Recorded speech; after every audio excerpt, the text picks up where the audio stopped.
Hi everyone, welcome to another training on consciousness engineering. This time you'll recognize these people, John and Missy Butcher. Hi everybody. The creators of Lifebook and two of the most incredible individuals I know on the planet. Thank you. So John, why I wanted to do this interview with you and Missy is because, well, on Lifebook, you've had thousands of people take your online assessment where people rate themselves in 12 different categories of living, right? And these are the 12 categories I speak about in my book because they're such a beautiful way of viewing the world. But here's the interesting thing. If you look at all of these 12 categories, the one that people, you said, consistently score the lowest is finance, right? And we can understand that because everybody wishes they were a little bit wealthier than they are, right? No matter how much money we get, we always want a little bit more. But what's interesting is the second category is love. And this is what I wanted to keep this interview focused on. Because not only is love one of the things that leads to the biggest doses of happiness in our lives, but as you can tell from the fact that it's the second lowest ranked category in most people's lives, it can be challenging. We all know the statistics, half of marriages end in divorce. That's right. Many people, even when they do stay married, they end up in these lifeless, boring marriages as they get older. But you guys have created something different. You guys are two of the most adorable couples I know. I mean, you can't sit together without acting like two 17-year-olds in love. Look, It's you're nuts. basically It's crazy. bumping knees. You can't keep your hands off each other. I just need you to focus on the interview right now. Okay. Okay, kids? Yes. So what we wanted to talk about is to understand your mind, John and Missy, Yep. and how you guys perceive love. What has allowed you to create such a incredible relationship that has spanned now over 3 decades. So let's begin. Okay. Now the first question is, why was it so important to you? Why is this marriage, this love relationship that you have so important to you? Well, from the beginning of our relationship, I think from the very first year that we were together, Missy and I decided that we wanted to create a legendary love affair. I don't know where that came from. I don't know what the sort of, emotional or psychological driver for that was. We were kids, we were very young. But it seemed incredibly important to us to go all in and put everything we have into this relationship and to see what we could build together in the world. Do you have any clue where that came from? I think for me, my parents had a massive effect on our relationship because they were in love. They had their hands all over each other all the time. I grew up, I'm the youngest of 5 kids. John's the oldest of 7. And my parents' relationship was amazing. They were always happy. They were kissing each other. I never saw them fight. And so for me coming in when I met John, that's just what I wanted and what he wanted separately. So together we created that. I think that So that clearly, was the foundation so for if, sure. if we back up a little bit, Missy's folks, that was the first great relationship I ever saw. I actually didn't see anything but dysfunctional relationships until I was well into my 20s. And so it's clear why Missy had more of a natural orientation to want to create a great love relationship. It was a revelation to me that a great love relationship was even possible. So first year we were together, we just made a commitment to each other to create as extraordinary a love affair as we could. We made a commitment to explore sensuality and eroticism deeply together. We made a commitment to being great parents and to keeping our relationship full of fun and excitement and to just put a tremendous amount of time and energy into it. I mean, that's one of the most critical things is just a commitment to investing energy into your relationship, to take it seriously as a priority. But it's more than just a commitment, right? Because if you look at what you guys did, Missy, you basically got your premises of love from watching your parents. Yeah. In other words, it's contagious. It That's right. trickles down. Right. That's right. The interesting thing here is, so in John and Missy's life book, they speak of this concept called premise, right? Your premise is what do you believe about Fundamental something, beliefs. your fundamental beliefs. In consciousness engineering, my work, I call it models of reality. But know that those words are Pretty very, much. very, Yeah, very that's right. similar. Yeah. So what are some of the premises that you guys have about love? What are your models of reality of love that you have that you think are unusual from the rest of the population? That are unusual. Well, Okay, so our first one in our life book Yeah. is that our relationship is the foundation of our life. Mm-hmm. Everything is built on top of it. Our relationship with our children, our businesses, our financial life, our quality of life, our adventures, everything is built on top of our love relationship. If our love is strong and solid and firing on all cylinders, it's a strong foundation for everything else. Mm-hmm. If we're having trouble, if we're, if our love is all jacked up and broken, everything falls apart. Like, nothing works. So that's why we have to put so much time and energy in making sure it's healthy. Mm-hmm. That's the number one premise in our life book. For sure. The second premise in our life book is that extraordinary relationships require extraordinary people. This is interesting. We were talking about this the other night. Yeah, we were. We were thinking about where this came from. How we've been able to create this epic love affair. And Missy is the one that said it. She said, we were all in to our lives as people before we met and went all in to our relationship. Mm-hmm. So, and very, very few people do that. Here's what I mean, Vishen. We had made a decision early on. It was after reading Atlas Shrugged and a few other really influential sort of philosophical books.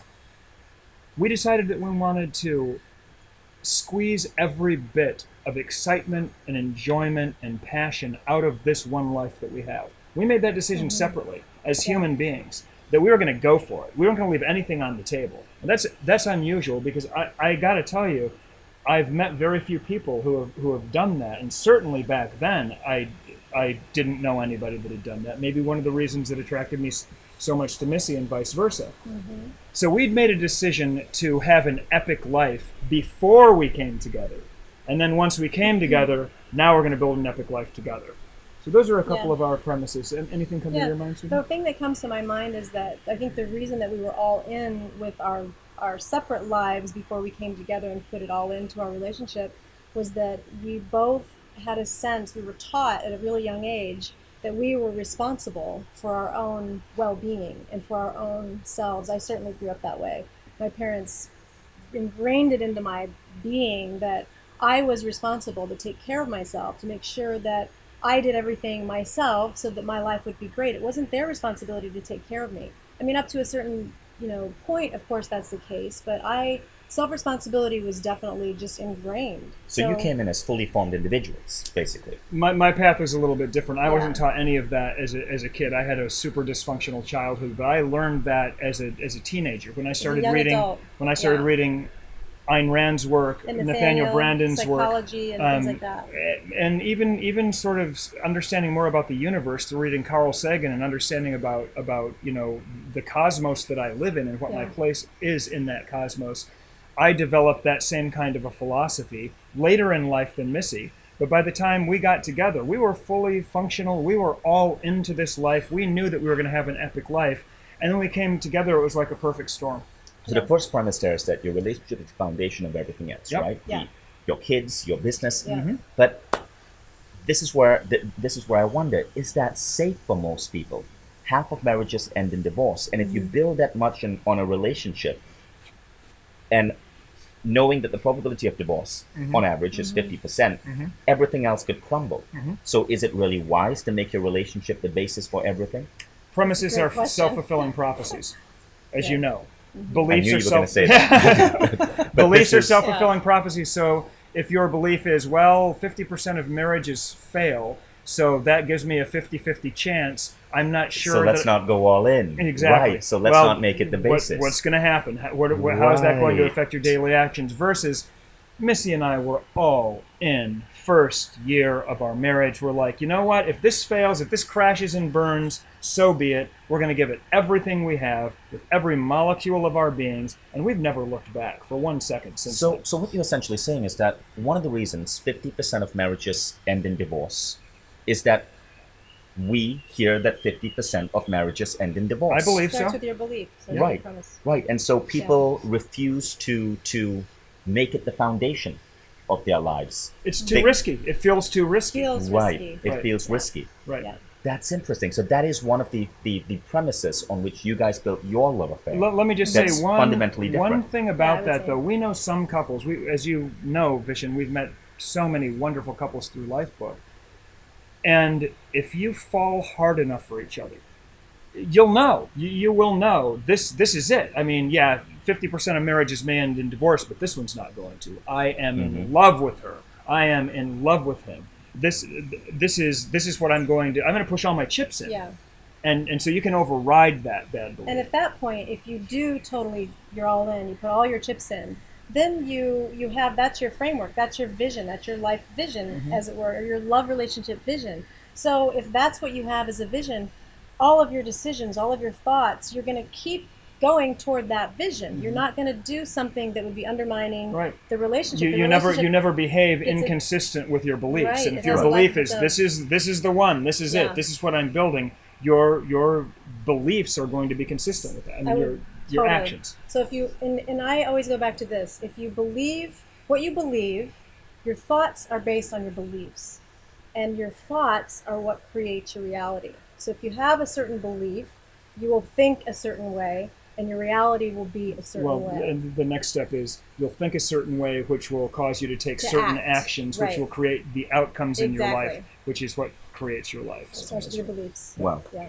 Now, but there's a second part to what, if you listen really carefully, there's a second part to what you guys have said.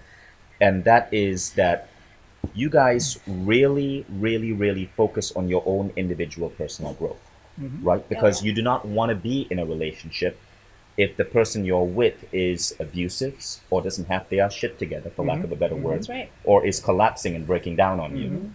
That's right. Right? Yeah. So I'm guessing that there is a caveat here. And the caveat is, yes, you're going to go in, committing to being all in, but both of you are making a pact to be the best versions of yourself you can be, 100%. and to continuously be investing in personal growth. 100%. And you can help each other through that. Exactly. Like, there's certainly times where I've been not my best self, and John comes in and says, "Here, how can I help you? I want to help you." Same vice versa. I mean, that's just what you do. We're interested in different kinds of personal development, and I'll share what I'm learning and working on and listening to, and she'll share what she's learning. I mean, it all of a sudden becomes this feedback loop where working on yourself and working on your relationship becomes kind of the same thing. Yeah.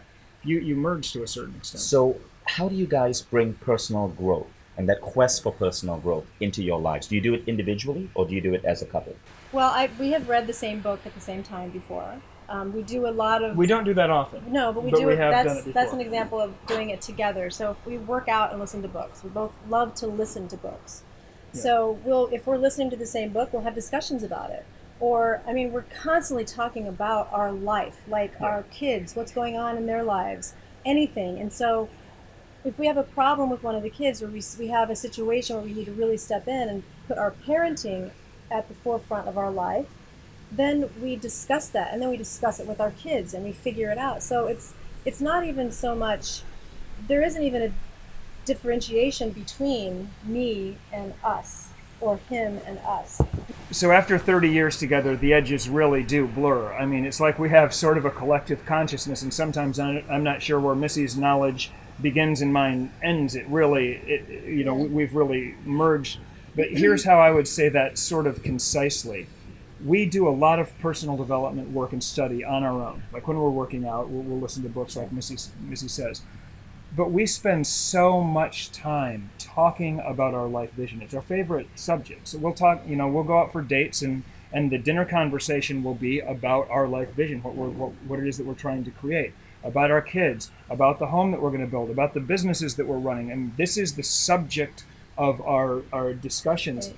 We have nighttime rituals where we'll be doing energy work on each other, massage, making love, going back and forth between those things, and talking about our lives, talking about what we're trying to build together. That's personal development. Interacting, discussing how to apply best practices to our situation, how to create the right strategies to get where we want to go. So we consume information together, we bring it together, and we discuss, but it's always sort of like applied personal development. How can we use these things that we're learning separately and then bringing together to move our life forward to where we want it to be? That's beautiful. And another thing that I would add is that we spend almost all of our time together. Yeah, that's I true. know that sounds probably pretty crazy to a lot of people, but that's a very unusual thing, I would say. We work together. We do everything together. Yeah, we really do. Doesn't We do that drive you everything insane? We No. can't get enough of each other. No, We really. really can't get enough Because of each other. I've heard advice that you should never go into business with your spouse. So Vishen, you know that this is one of the massive tenets of Life Book that kind of makes it unique in all the personal development world. We say over and over and over again, there is no one size fits all. There is no one strategy in any category of life that's going to work for all 6.5 billion people on this planet. Just doesn't work that way. So when we talk about our love relationship strategies, we're sharing what has worked for us. That's all we're doing. Yeah. We're not saying that it'll work for you. We know wonderful couples that we love that actually have a great relationship. That if they work together, one of them's going to shoot the other one. Well, there's going to be a homicide. Yeah. No, you know what I mean? So Yeah. this is not a strategy that works for everybody. But we also have some friends, some of our dearest friends, Pat and Lori, who are here in Bali with us. You know, they work together, and they're like us. They can't get enough of each other. Yeah. So you got to kind of figure out what works for you. Yeah. It certainly works for us. Yeah. But at the same time, surely there are certain premises, certain models of reality that you notice that other people commonly have. Yeah. That you're looking at and you're going, oh my God, why do people believe that rubbish? What do you think are some of the dangerous beliefs around love and relationships that most of society carries with them? That's a great question. So here's the first one that comes to mind is that relationships will deteriorate over time. That you can't keep the same level of passion and excitement and enjoyability that you had in the first year. There's no way that's going to be there in the 10th year. You're right. And No I way. bet you, most of you listening, 90% of you automatically just believe this. Yeah, that's exactly right. Expect to believe always. And I will tell you this, that is a bullshit rule. Because, let me just say this, it doesn't apply to every couple. Our relationship has gotten better and better every year. Deeper Our sex and life, deeper. after 27, Yeah. 28 years together, is at a different level than it's ever been. Now, that is something that even surprised us. Yeah, for I mean, sure. And that's the second one, right? That the quality of your sex life is going to go down Right. as you get older and Right, wrinkly. exactly. Just Exactly. not, well, so far, Which, by the way, guys, you are not wrinkly at Well, all. well, I We'll just see. wanna- Once we get to the wrinkly part, we'll see what happens. I don't know. check in with us in 20 years. But so far, we're Wait, some just wood. just on wood. just so the audience knows, how you guys want to share your age? Sure. I'm 27. And I'm 32. I'm 48, and he's And I'm 55 next month. yeah, almost 55. Yeah, they're a pretty good-looking couple. Thank people. you, Thanks, Richard. man. Thank Okay, you. so go on. Oh, let's see. So what was I saying? So we said one of the first beliefs. rules that people have about Yeah. love is that the quality of your relationship deteriorates over time. Yeah. Second rule people have about love is that the quality of your sex life Right. deteriorates Oh, I have a over good time. one. I have a great one. So many women that I know believe that if they pour themselves fully, surrender into their man, they will lose themselves. Yeah, true. And I'll tell you, it's a scary thing to get to that edge, and you're like, okay, I'm gonna go all the way in. I don't even. It's all about John. Everything's about John. And once, or your spouse, whatever his name is, or your partner, once you get over that, it's like an instant you jumped into this most amazing pool of gold goodness, and you realize, oh my gosh, he is everything to me, but I am everything to him. I don't have to worry about myself anymore. He worries about me. He worries about me more than he worries about himself. It's hard to really completely describe this, but it's we talk about it, it's about going all in, and it's horrifying. I think that when you're up right to the edge of saying, okay, I'm going to lose my ego completely, and I'm not going to have any of my own things, I'm not going to have any of my own ideas or anything. And if you can just get yourself to absolutely say, screw it, and go in, you get the biggest prize Wait, but are you saying? of the universe. But are you saying that? But surely you're not saying that the woman shouldn't have any of her own ideas or any of her own. Well, no, but it the works fear- both ways. This isn't just about the woman. The man does the same thing. It's that you have to do in both. going all in. You have to do both. Let me try to yeah. describe it. please. Let me see if I can get this to land. So Okay. it's like I have one thing that I have to worry about, and if I take care of this one thing in my life, everything else will fall into place. Yep. And that one thing is Missy's needs. If I take care of Missy, everything in my life is taken care of. My life completely works. She takes complete care of me. Every need I have will be attended to. All I need to do is make sure she is healthy and happy and fulfilled and okay. And if I can just do that one thing, everything else happens for me automatically. Right. But how do you prevent that from getting you into an unhealthy level of codependence? Well, we don't necessarily think that codependence is unhealthy. Matter of fact, we're writing a book called The Joy of Codependence. The and health so we of codependence. we think Really? that codependence is a total bullshit Actually, rule. it should be called the wealth of codependence, maybe. Anyway, who knows? So, continue. but here's the thing: codependence has gotten a bad name Yeah. For lots of good reasons. Well, the bottom line is this: unhealthy codependence, where you're not fully self-actualized, where you're not an autonomous person, where you have pieces of your personality missing, and you're looking for That somebody to doesn't work. latch onto to fulfill Yeah. missing parts of you. That's unhealthy. Yeah, The kind that of doesn't work. codependence that we have, Vishen, you know us deeply. There's no missing pieces Right. in either of us individually. But we couldn't even have a prayer to have a life remotely resembling what we have Yes. without codependence. You are both extremely assertive, powerful individuals exactly. who are completely immersed in each other. Exactly. 100%. And we're extremely codependent. Here's an example. We spend months of the year, every year, living in a different part of the world. We take our kids, we used to take them out of public school where they went, and we'll go to Africa for 4 months, or Southeast Asia usually calls us, and it's one of our favorite places. And how we made that happen is that Missy is a master of going into the school, working with the teachers, working with the principals, telling them what we're going to do, just doing whatever she needs to do to make the situation work. I'd screw that up 99 out of 100 times. I could not make that happen. I keep him so far away from school. I can't. I'm not allowed to go within a 5-mile radius of school Disaster. because it's just not going to work. Oh my God. So this is a perfect example of I would not be able to live the lifestyle we live if it wasn't for Missy's skills, and the same thing the other way around. With 100%. So she has this vast amount of value that she brings to our world, and I have this vast amount of value that I bring That's to right. our world, and we would be incompetent in each other's areas. Well, here's the thing. We could do it if we had to do it. If you had to go, if you were a single parent and you had to go to school and make that happen, you could do it. Never. Okay, well, you maybe you do something else. But for example, like you take care of all of the intellectual precision Right, that exactly. drives our life. It's not my thing. Right. However, I mean, if I had to, I would figure it out. I would funnel along and do my thing. But the point is, we are completely whole individuals. We're whole individuals who come together Separately. and are. So let's take a Yeah. look at the word codependence.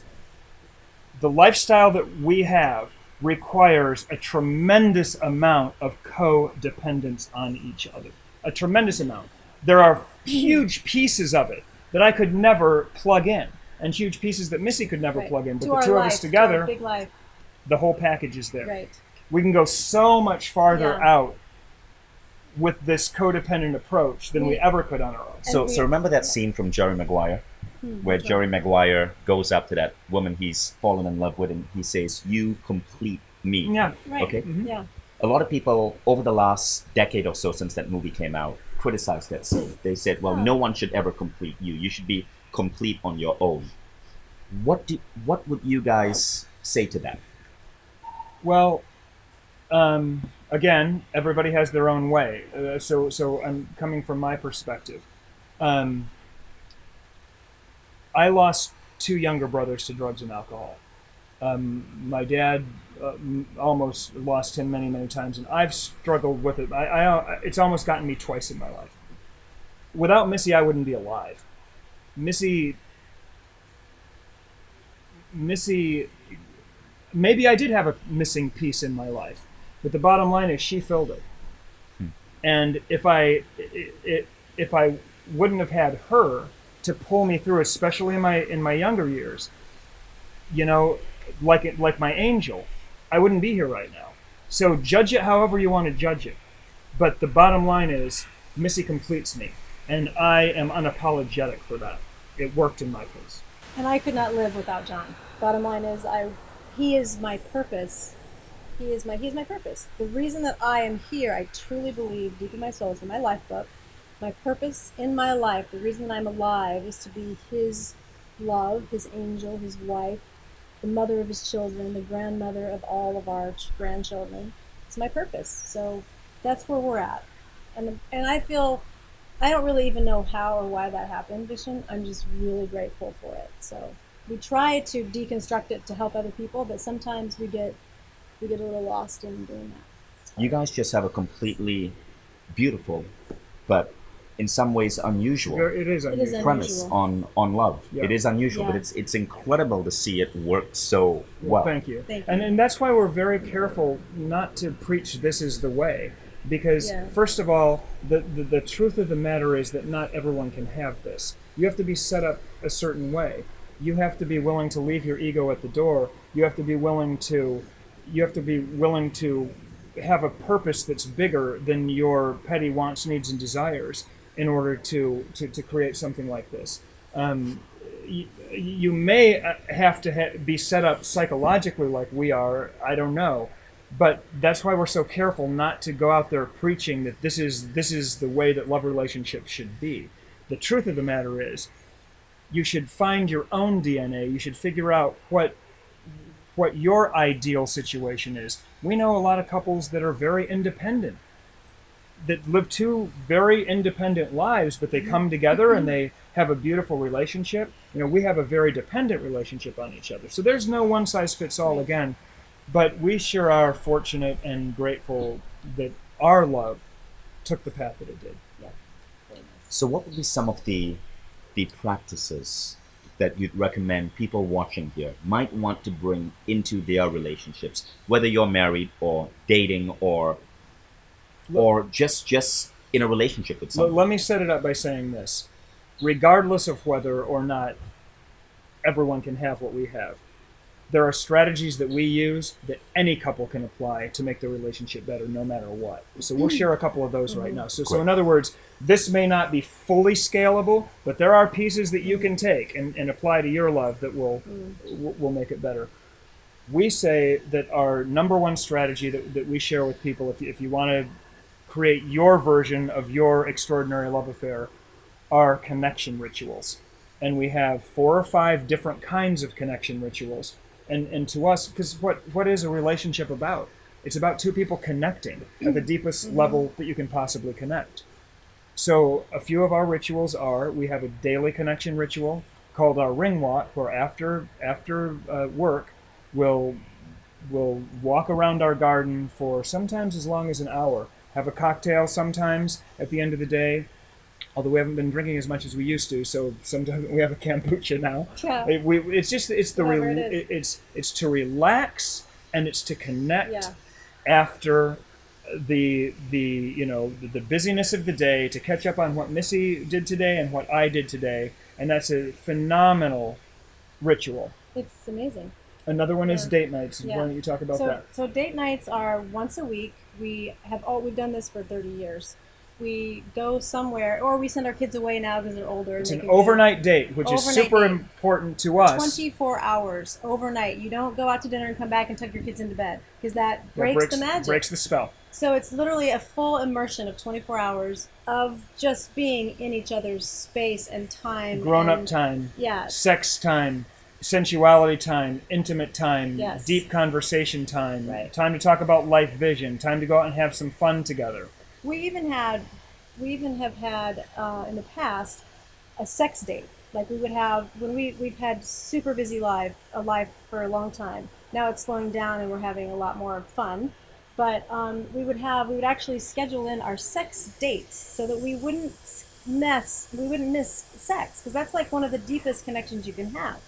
And it wasn't just like, okay, we have to have sex tonight. It was a whole ritual. Production, big production. One of us handles because you have to the. get in the mood. You can't just say, "Oh, tonight's sex night. We got to do it." One of us handles the environment, the Yeah. candles, the aroma, the Right. music, the lighting, all that stuff. That's The important. other handles the dinner reservations or whatever it's going to be, and we look forward to it all week. And Totally. So that's different than going to a movie or just going to dinner. I mean, dinner's better than going to a movie, because if you just go to a movie and watch a movie, you're not, unless you really, it's a spiritual or a personal development experience. Right. You're just sitting there side by side. So it's interactive. Your date has to be interactive. And I would highly suggest putting in 2 nights of a sex date. It could be an evening, it could be a morning, it could be a day, whatever, but at least twice a week. Have sex at least twice a week. At least. Right? Bare minimum. Bare minimum. And then a couple more great connection rituals are quarterly trips alone together, even if it's just a weekend, once every three months, just getting away and having a few straight days together. And then we take a yearly life book trip together where we basically, it's a week, it's usually at a spa somewhere, and we do nothing but dig into our life vision. And it's a once a year thing where it's like, okay, what's this year going to be about? What do we want to build? What worked last year? What didn't work last year? What do we want to pull forward? Yeah. So those are 4 connection rituals. And you do this together. Yeah, oh Yeah. yeah, absolutely. We plan our trips together. Sometimes I'll plan a trip and surprise him, or he'll do the same with me. I mean, we don't. This is mandatory in our relationship. Yeah. It's part of the way we stay connected, because communication is the key, I think, to any relationship. You have to be able to communicate and to understand the other one, and to be understood. So one other thing I want to share about this is some way that you can just process a relationship. And it is literally to control your thoughts. If you're in a situation where you're in a fight or an argument, or it's not feeling really good, the first thing, if you can possibly muster up the consciousness to do this, is to not let your thoughts go down a dark road or a bad road. If John and I are not fully connected one day, or not clicking all the way, the first thing, if I can get myself to do it, is, okay, I'm not going to think he's being an asshole, or even a thought, or gosh, that was really mean. Or instead of thinking a negative thought, thinking, okay, I don't like this anymore, so what can I do? How can I positively affect the situation? Literally down to your thoughts about the other person. That has cut out so much trouble of all kinds, just with the way you think. Just the way and you one of let the your best thoughts things, go. like if you're starting to go down a negative road, if you're feeling like everyone gets grumpy, every once in a while, or if you're feeling like this is going to be a stressful situation or a stressful day, our number one strategy is to move away from each other. That alleviates a lot of stuff right there, and until you can kind of get control of yourself. Right. And then our rule from the first year of our relationship was, if we get in a situation where we're being cranky to each other, or where we're in a fight or an argument, the first one who can come to their senses and apologize to the other one and make everything right is the hero. Yeah. We've always celebrated that. The first one who can break that crust of the bullshit of whatever's going on, and come to the other one and say, sorry, I said that. Even if you're not the one that was at fault. Right, doesn't matter. That's such a fascinating technique. You can literally feel your heart and your body growing bigger if you're the one that goes. So we race to that. We literally race, and then it's always, it's 100% of the time it's the same. Yeah. The first one will say, sorry, I said that. And the second one will say, I'm sorry too. And it will be over right there, and boom. Yeah. So there you go. There's another. So that I find that fascinating. I've never read about that anywhere, but what I find interesting about that is that you've set up the rules for winning the game. Yeah, that's right.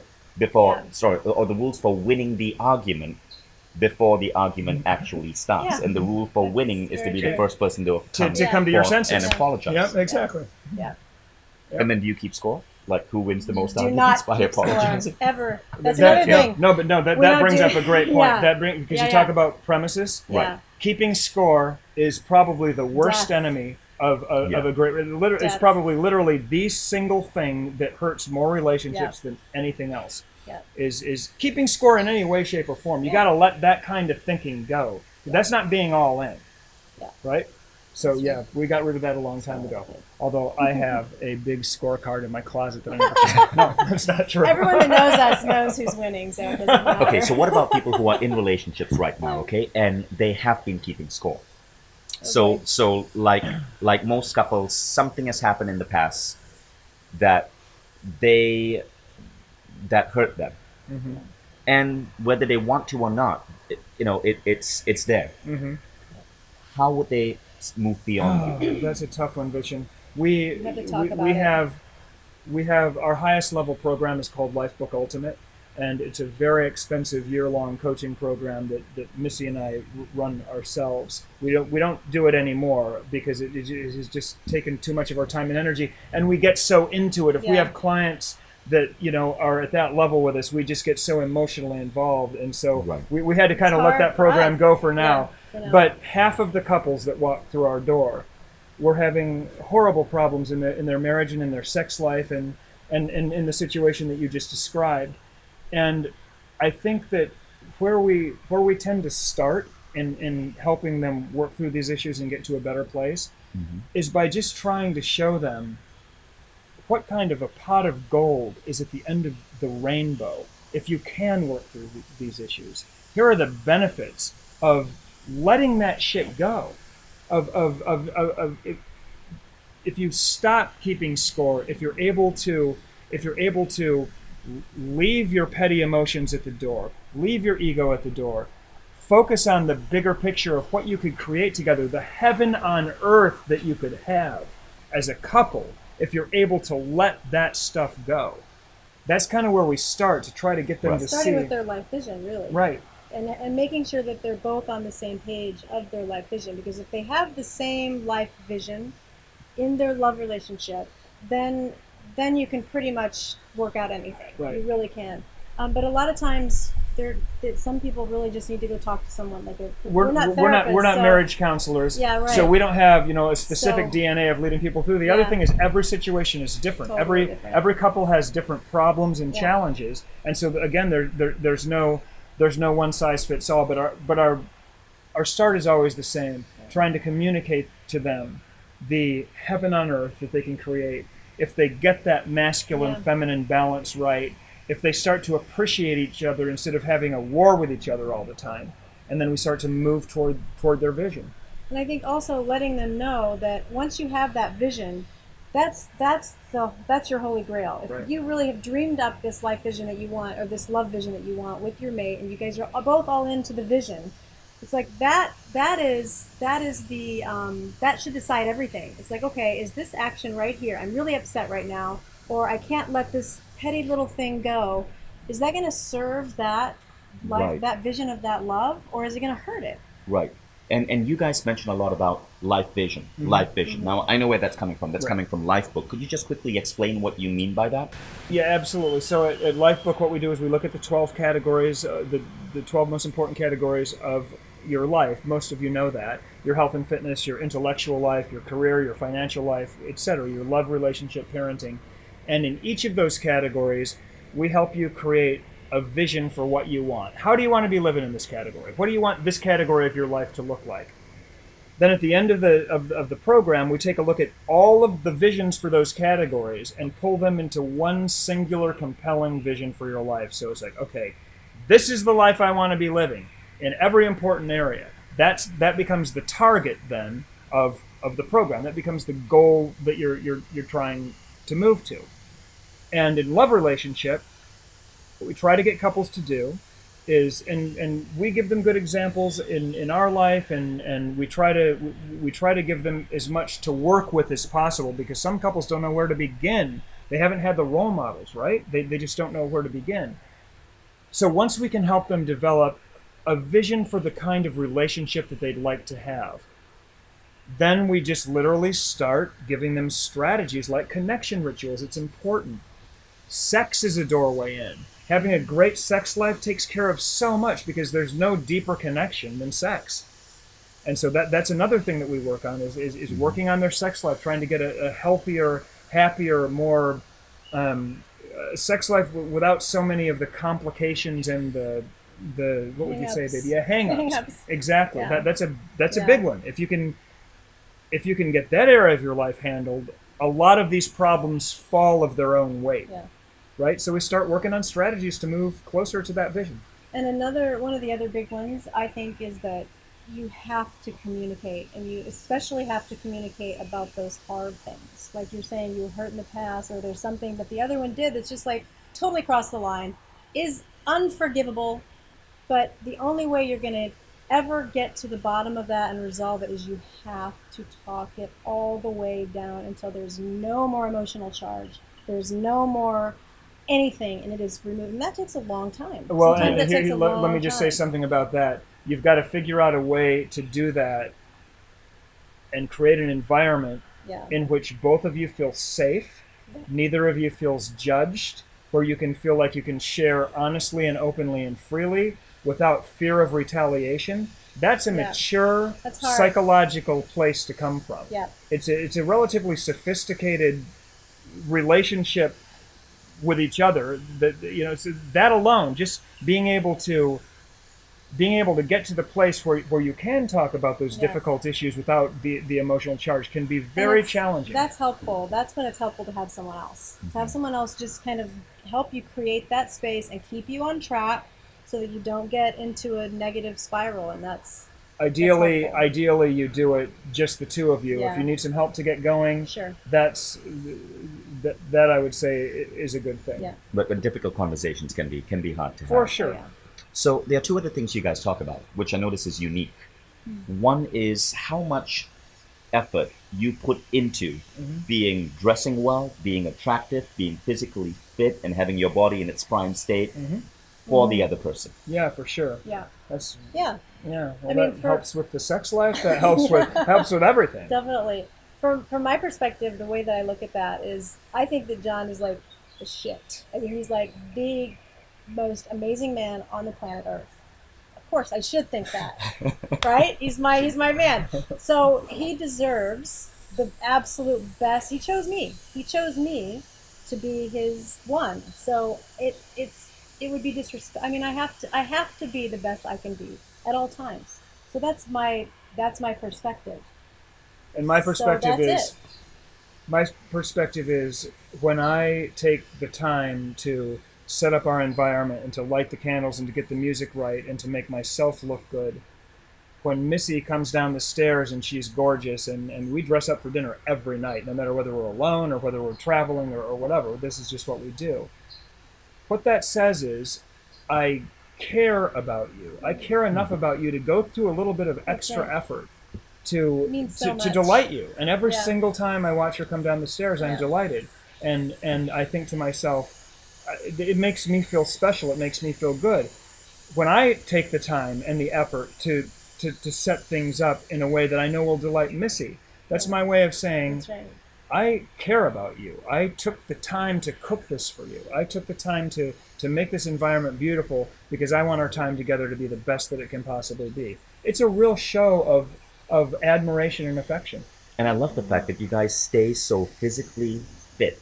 Like you guys Thanks, are Fisher. just incredibly healthy Thank you. and in great shape, and you do it for each other. Yeah, we do. Yeah. We do it So for we ourselves can- and each other yeah. and for our kids. And, you know, So we that's can live just... a good long life. Right. Exactly. You know, have more of the same. So one of the most controversial things you've spoken about, John, is your view of feminism and feminine and masculine energy. Let's go there. Oh, my God. You sure? Wow. Yes. Okay.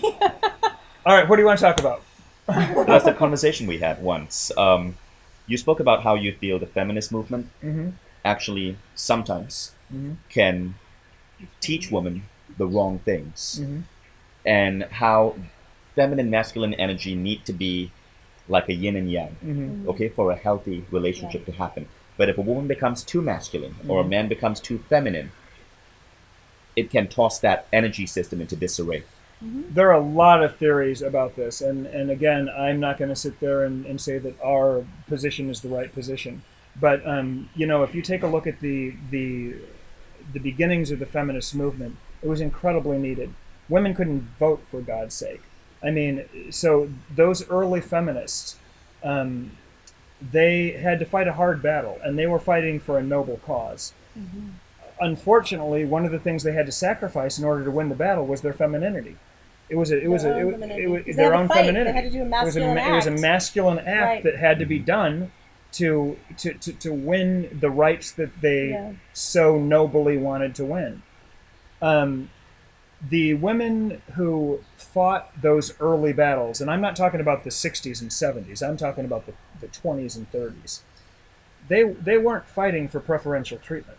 They weren't fighting for, you know what I mean? They were fighting for equal rights to compete as human beings in the world. And just be recognized as an equal human Exactly, being. and so Yeah. so those early battles were noble. They were needed, and those women sacrificed a lot to get us to where we were. Then I think that a Absolutely. lot of the battles that were fought in the 60s and 70s, some of that stuff needed to happen too. Some of those reforms definitely needed to be made. So that was a lot of really profound information in Oh. a short amount of time. And as we wrap up, John and Missy, any closing words? Go for Well, it. okay. Here's an interesting thought. When we look back, and we've talked about this quite a bit. When we look back on our time together, you guys, we feel like this relationship created us more than we created it. We clearly, at the very beginning of our relationship, made a conscious decision to create the most extraordinary love affair that we possibly could. So we did make that conscious commitment, and we started going down the road and doing as good as we could. But over time, the effect that it had on us as individuals has been absolutely profound. This relationship made us who we are as people.